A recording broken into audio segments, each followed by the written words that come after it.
Miss Noreen Alfonso, welcome to Velma Beauty. Treat this as a gift. As a matter of fact, baka pwede tayong mag-exchange gift. The serum na kinopya ni Shari sa'yo, baka pwede mo nang kalimutan yon. Para po sa Velma Beauty. The only reason why Noreen's in is because I want to keep my enemies close. Thank you for saying that. About the video that you are cursing me. Let me fix that, Miss Velma. For now, I just need a favor from you.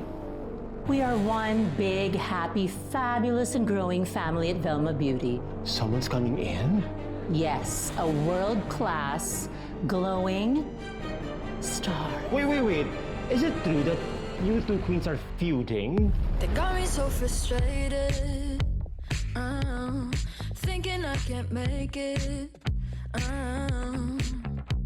All the efforts that I put out, my ideas just get shut down. It's a shame dying, mananagot kayo.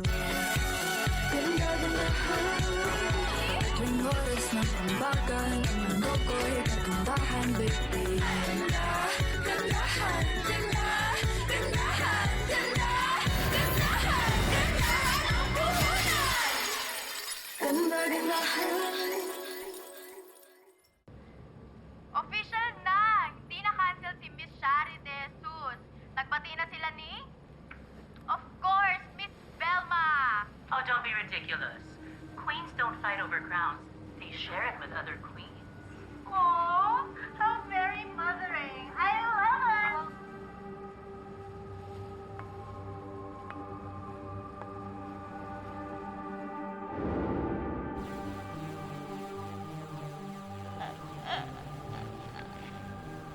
Ano nangyari sa ate mo? Tumalot na po siya sa kilitin. Elena!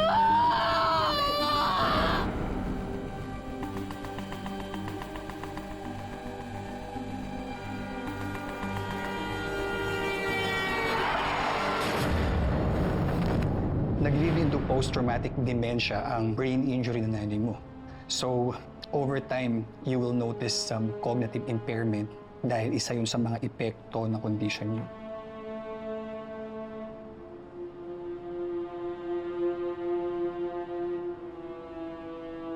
Pero gagaling pa rin naman po si nanay, di ba? Ipapatherapy ko po siya. Kahit ano po, Dok, gagawin ko po gumaling lang po yung nanay ko. Progressive disease ang dementia, Iha. So, minsan makikita mo yung nanay mo na parang okay siya from time to time. Pero hindi na siya may babalik sa dati.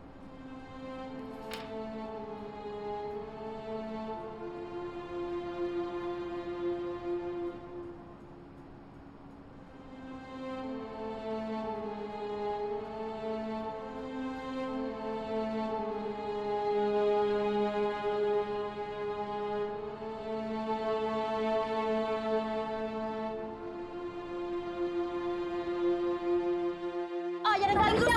Hindi niyo kaya magbayad ng bahay! Lumayas na kayo! Umalis kayo dito sa bahay ko! Aling Lucing, huwag niyo naman kami paalisin.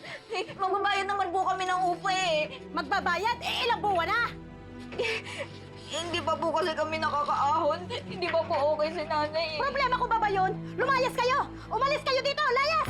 Oh, yan! Dahan-dahan naman. Layas! Dahan-dahan. Layas!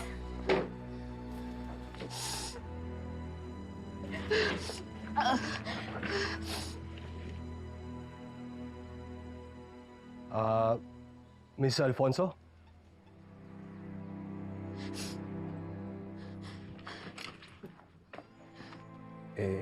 Hinahanap ko talaga kayo kasi gusto ko sana makatulong sa kaso ng ate mo.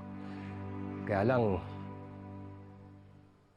medyo napaginitan kaya na-dismiss. Oh, Baka sakaling makatulong ako sa ibang paraan.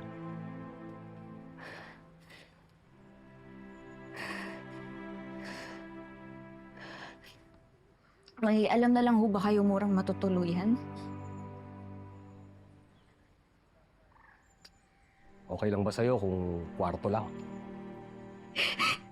Opo. Okay. Sige. Hayaan mo na yun, Nay. Ang dami na rin namang ipis dito sa bahay ni Aling Lusing eh. Kaya dapat lang talaga na lumipat na tayo, di ba? Tsaka isa pa, nabubulok na rin. Parang yan si Aling Lucing. Sorry, Nay. Tayo na po. Sige.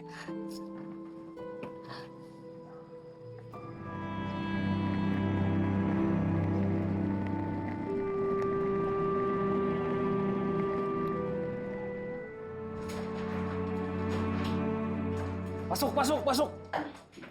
Thank you.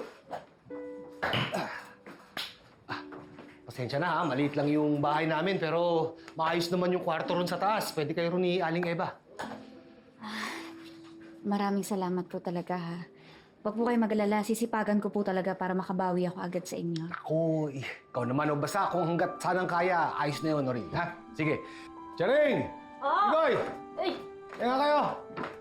Ay, dali! Ito nga pala ang labi-dubs ko, si Charing. Ang anay ko, si Migoy. Hello po. Ako po si Norin. Ito po ang aking nanay Eva. Hoy! Dati, itayin mo dyan. Tulungan mo sila sa kwarto. Ikaw naman, oh. Ako na to. Salamat. Magpupulis din itong si Migoy namin. Ewan ko ba, sa lahat ng mamanahin niya sa tatay niya, yung pagiging tapat pang nakuha, wala namang pera doon. Abay, bakit? May in love ka ba sa akin kung nagpakakurap ako, ha? Iya ko lang sa inyo ni Migoy. Hindi lang yun ang minana ko na pati kapugian. Oo. Di ba, miss? Sige na nga. Sige, ako na bahala sa inyo. Ay, kumain na ba kayo? Sige, akong bahala, ha? Ay, tumulis ka nila, ha? Sige. Upo muna kayo. Pasensya na kayo sa misis ko, ha? O tapos, hiwain mo tong sabon gamit nito para mas mabilis. Sa wakas! Ang ganda! Sanay na sanay ka na, ha? Gumagawa talaga kami ni ate ng sabon dati. Hindi nga lang kami high-tech, wala kaming cutter. O basta pag kailangan mo to, hiramin mo lang, ha? Ihiramin ko po talaga yan araw-araw. Gars, Oh. Kung gusto mo gumawa ng maraming sabon, tulungan kita. Di na, nakakahiya. Masyado na kayo maraming naitulong sa amin ni Tatay Chief. Uy, ano yung hiya-hiyang naririnig ko, ha? Sa isang bubong na nga tayo nakatira, oo. Pamilya na tayo, di ba? Oh, parang anak na nga kita, eh. Ano naman na po ako? Pero kamusta naman yung pride ko dun, di ba? Right. Hindi, basta. Magsusumikap ako at babangon. At kapag nangyari yon, gusto ko makabawi sa inyo. Ako nang bahala. tamis ng amoy nito. Amoyin mo, guys. Sige na ko dyan, eh.